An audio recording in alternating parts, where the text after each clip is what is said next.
Hey everyone, welcome back for another deep dive. Today we're going to be talking all about healthcare data, specifically consent management with FHIR.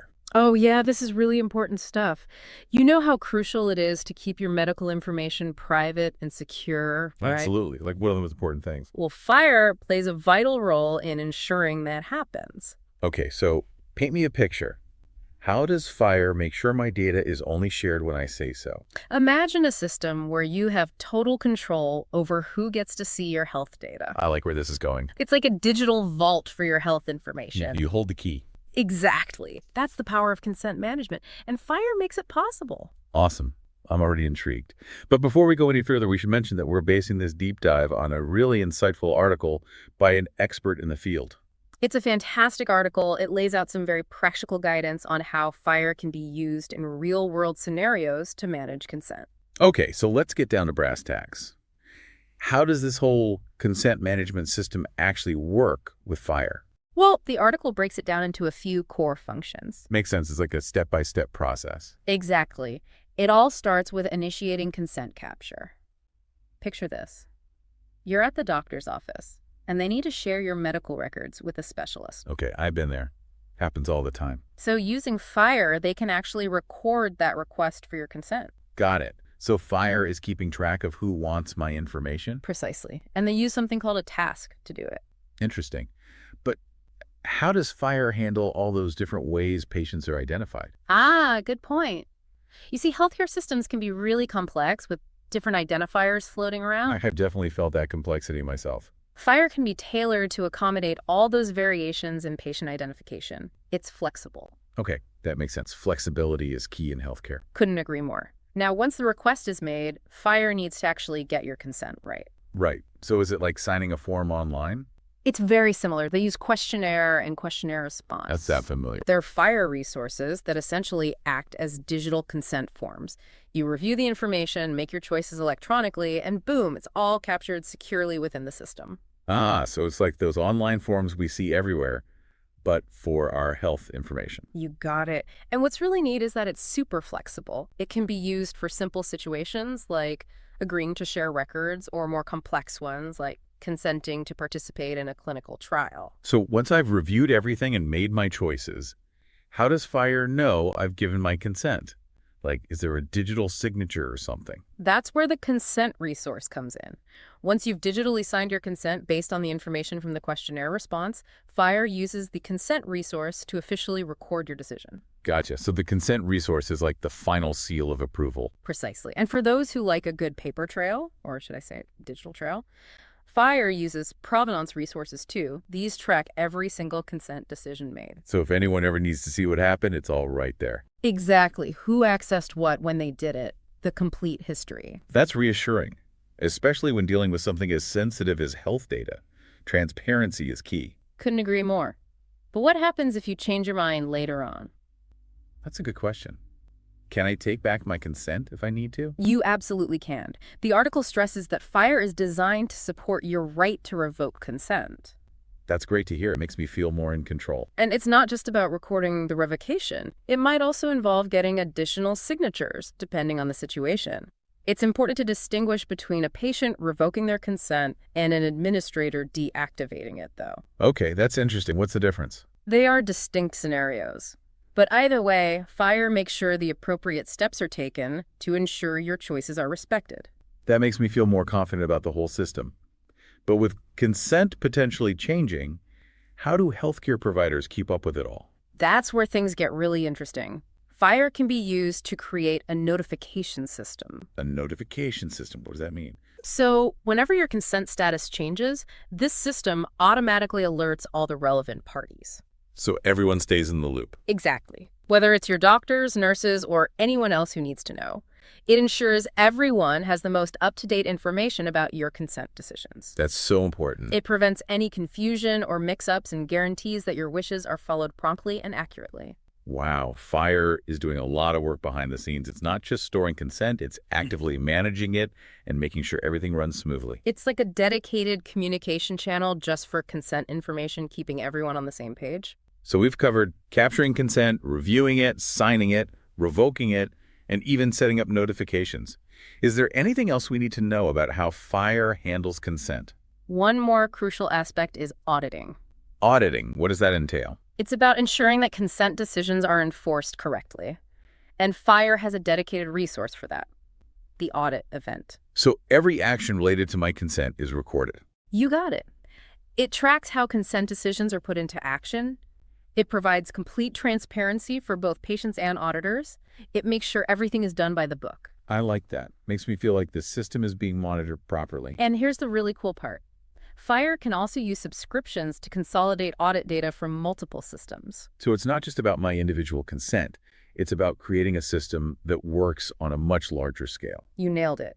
It creates a centralized log of all consent-related activity across different healthcare systems. That's amazing.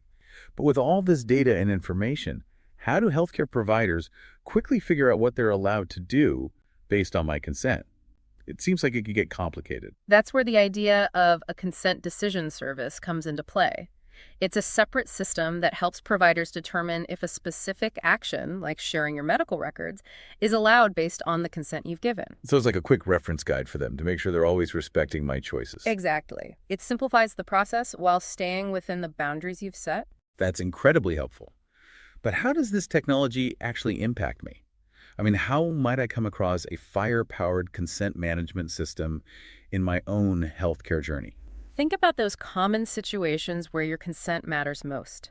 Sharing your records with specialists, taking part in a research study, even just accessing your own health information online. Yeah, those are all times when my consent really matters. With FHIR, you can feel more confident knowing that your consent is being managed securely and transparently. You might even start seeing dedicated portals or apps that let you directly manage your consent preferences. So consent management is becoming more user-friendly. Exactly. It's about giving you the tools to be an active participant in your own healthcare journey. I love that. It's empowering. But even with all this amazing technology, it's still important to talk openly with our healthcare providers about consent, right? Couldn't agree more. Technology is an amazing tool, but nothing replaces a good conversation. Never hesitate to ask your healthcare providers about how they manage your consent and the systems they use to protect your privacy and security. Excellent advice. It's all about staying informed and actively engaged in our healthcare. So far, this has been an incredible deep dive. We've learned so much about how FHIR can revolutionize consent management. It's been eye-opening for sure. It's mind-blowing to realize that FHIR is more than just exchanging data. It's truly about putting patients like you in control of their information. It really is. And as we move forward, it'll be fascinating to see how this technology evolves and what new opportunities emerge as FHIR becomes even more widespread. Totally. We're just scratching the surface of what's possible. But let's take a quick break to gather our thoughts. And when we come back, we'll delve into the potential challenges and exciting opportunities that lie ahead. Stay tuned. Welcome back. It's really exciting to think about the future, how this technology might evolve and tackle new healthcare challenges. You're absolutely right. As we look ahead, what kind of opportunities and challenges do you see popping up as FHIR becomes more common? Well, one thing that immediately comes to mind is the potential for even greater patient empowerment. Empowerment, that's a big one. Right. As these FHIR-powered consent management systems get more embedded into healthcare, patients will have more and more chances to really take control of their health information. I can see that. It's like we're finally being handed the reins to our own data. Exactly. And that increased control could lead to a lot of good things, more trust between patients and healthcare providers. Right. Building that trust is essential. Absolutely. And it can also mean more efficient and personalized care. Now, that's a win-win. But with greater access to our health data, are there any risks or challenges we should be thinking about? That's a crucial question. One of the biggest challenges is making sure these systems have really strong privacy and security safeguards built in. Of course. Security is absolutely paramount when you're dealing with sensitive health data. Couldn't agree more. We need to protect this information from unauthorized access or misuse. Data breaches are a real concern. Yeah, it's like with any new technology. There's always the risk of someone trying to exploit it. Exactly. And it's not just about preventing those breaches. We also need to make sure that the data itself is used responsibly, ethically. We need clear rules and protocols for how this information can be accessed and used. So finding that balance between accessibility and security, and always keeping ethical considerations front and center. Absolutely. Another challenge is making sure these systems are user-friendly. accessible to everyone, regardless of their tech skills or how comfortable they are with medical jargon. That's a really important point. We don't want to create a system that leaves anyone behind. Exactly. We need to design systems that are inclusive and empower everyone to make informed decisions about their health information. Everyone deserves to benefit from these advancements. It has to be patient-centric. Do you think FHIR could change the way medical research is done? As it becomes more common, I mean. That's a really interesting question. I think it has huge potential to streamline and improve how we obtain informed consent for research studies. Yeah, that would be amazing. Right. It could make it so much easier for patients to understand the risks and benefits of participating in a study, help them make truly informed choices. And from a researcher standpoint, it could help them recruit participants more efficiently and conduct their studies ethically and transparently. So FHIR could really be a game changer for medical research, potentially leading to advancements that benefit all of us. Exactly. It's about using technology to empower patients, improve healthcare delivery, and drive progress in medical research. What a powerful combination. But in all this excitement about what technology can do, let's not forget the human side of things. Yeah. Even with all these advancements, I think healthcare providers still have a crucial role to play in guiding patients through the consent process, don't you? Absolutely. Technology should complement and enhance the patient-provider relationship, not replace it. Healthcare providers are essential for explaining complex medical information, addressing concerns, and ensuring that consent is truly informed and freely given. I completely agree. It's about finding the right balance between technology and that human touch, creating a healthcare system that is both efficient and compassionate. Well said. This deep dive has certainly been thought-provoking. It's incredible to see how FHIR is not just about data exchange. It's about empowering patients and transforming healthcare. It really is. And on that note, we're going to take a quick pause to gather our thoughts. When we come back, we'll wrap things up with some key takeaways and a final thought for our listeners to consider. Stay with us. And we're back, ready to wrap up our deep dive into FHIR and the future of consent management in healthcare. It's been a fascinating conversation. We've covered a lot of ground, from the technical nitty-gritty to the bigger picture for patients, providers, and even medical research. You know, it's really amazing to think that FHIR isn't just some abstract technical standard out there. It has the power to directly impact our lives, our health, and even the future of medical discoveries. Absolutely. And as we wrap up, I think it's important to highlight those key takeaways. What should our listeners remember about FHIR and consent management? Well, the biggest thing is that FHIR puts patients like you in control of their own health data. It makes sure your consent is captured, respected, and enforced every step of the way. Right. No more feeling like your medical information is just floating around out there. Exactly. Another key takeaway is the level of transparency and accountability FHIR brings to healthcare. With those auditing and notification features, you have a clear picture of how your consent is being used. It's like having a detailed logbook for your health data. Gives you peace of mind. Precisely. And finally, as FHIR becomes more widespread, we can expect to see incredible things.